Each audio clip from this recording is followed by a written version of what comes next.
আচ্ছা কেয়া মাসি, একটা কথা বলো তো, তোমার জন্য যার মায়া নেই তুমি কেন তার জন্য কেঁদে মরছো?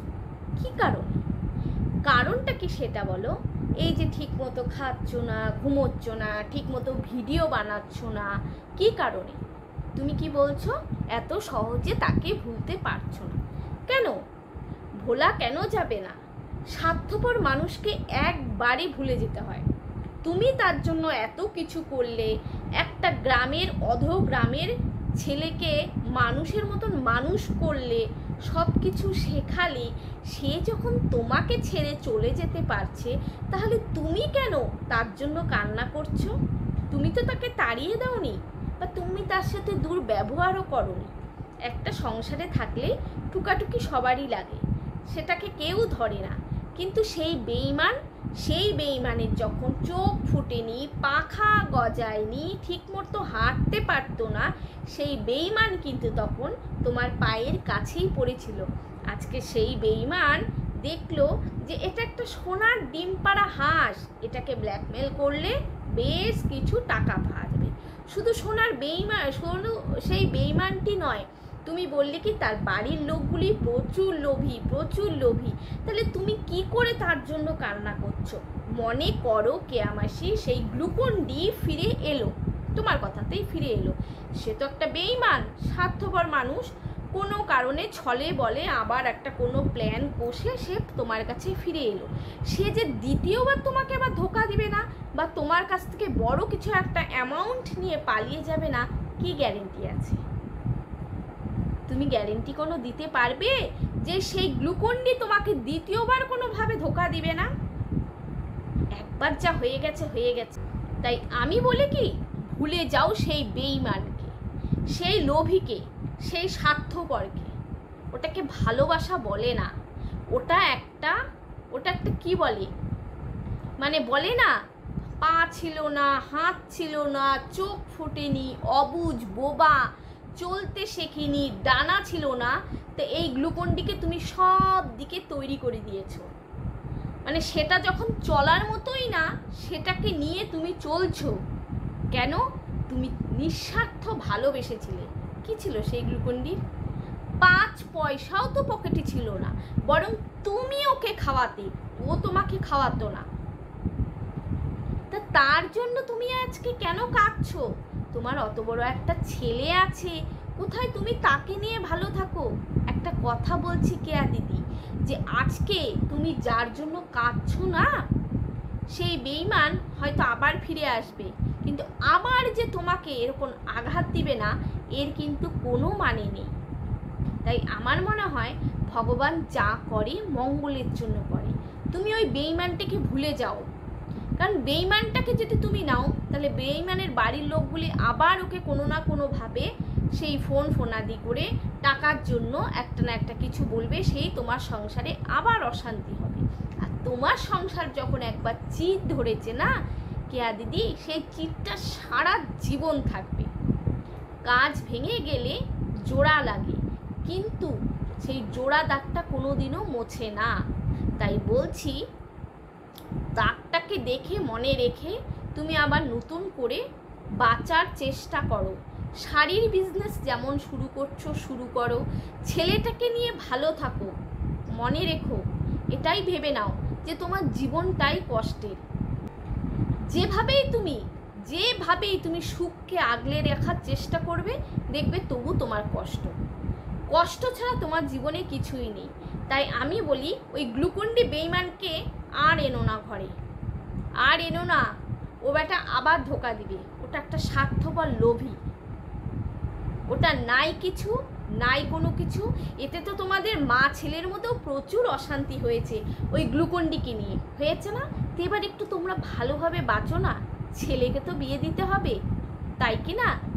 তা ছেলেকে নিয়ে যখন তুমি অত ভাবছো কেয়া দিদি, তাহলে ছেলেকে নিয়েই আমার মনে হয় তোমার এখন জীবনটা শুরু করা উচিত, লড়াইটা শুরু করা উচিত। তুমি ভালো ইউটিউবার, তুমি ভালো করো, তুমি তার সাথে কাপড়ের বিজনেস করো, কেন খামাখা ওই স্বার্থপর মানুষটার জন্য তুমি এইভাবে কেঁদে কেঁদে নিজের শরীর অসুস্থ করছো? কি আছে ওটার মধ্যে? আছেটা কি? সেই তো ওই গ্লুকন-ডিকে তোমাকেই খাইয়ে পরিয়ে রাখতে হবে। কি আছে, না পারে একটা কাপড় ভাঁজ করতে, না পারে একটা ভাত করতে, না পারে এক গ্লাস জল ভরে খেতে, ওটাকে তোমার কোন কাজে দিবে বলো না তুমি? আসলে না, তুমি হচ্ছে নিঃস্বার্থ ভালোবেসেছিলে তাকে, তাই তাকে কিছুতেই ভুলতে পারছো না।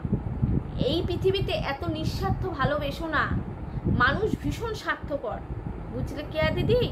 মানুষ ভীষণ স্বার্থপর, তাই এতটা তুমি নিঃস্বার্থ ভালোবেসো না।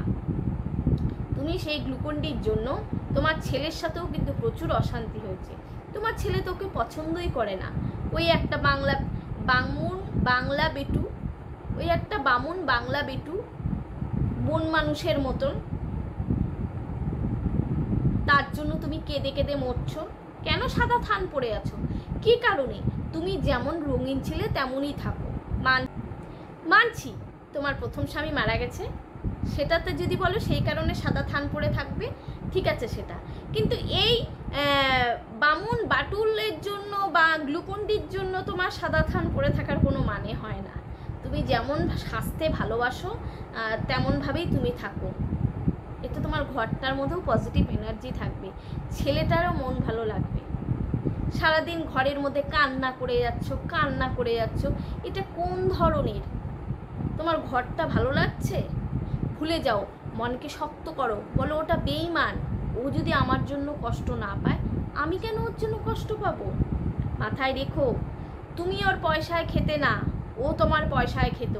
এমনকি তোমার শ্বশুর বাড়িতে যদি 2-4 টাকাও পাঠাতে, সেটা ও পাঠাতো না, তুমি পাঠাতে। তাহলে ওকে তোমার কোন কাজে লাগবে এই গ্লুকন্ডিকে? তাই বলছি কেয়া দিদি, ভুলে যাও, এসব ভুলে গিয়ে নতুন করে বাঁচার চেষ্টা করো ছেলেটিকে নিয়ে। ছেলেটি বড় হয়েছে কোথায়, ছেলেটাকে একটা ভালো জায়গাতে দাঁড় করিয়ে দিয়ে ছেলেটার বিয়ে দাও, সুন্দরভাবে বাঁচার চেষ্টা করো না। কেন খামাখা এই একটা বাটুল বামুনের জন্য কেঁদে বেড়াচ্ছ?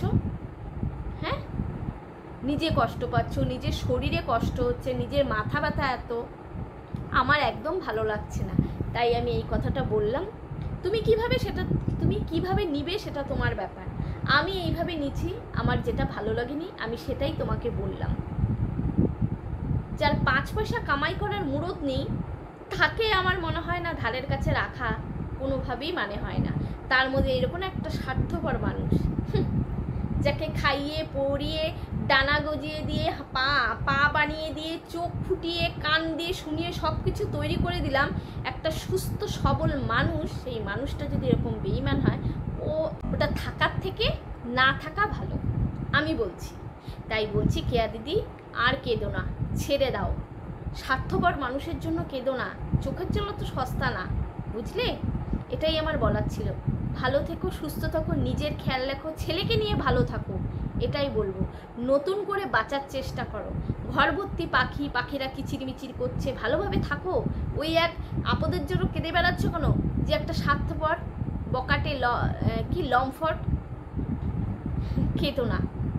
দ্বিতীয়বার তোমার পায়ের কাছে আসলেও তাড়িয়ে দিও, তাতে তোমার সামনের দিনগুলি অনেক ভালো যাবে, মা ছেলের সম্পর্কটা সুন্দর হবে, এটাই আমার বলার। তো চলো বন্ধুরা, সবাই ভালো থেকো, সুস্থ থেকো।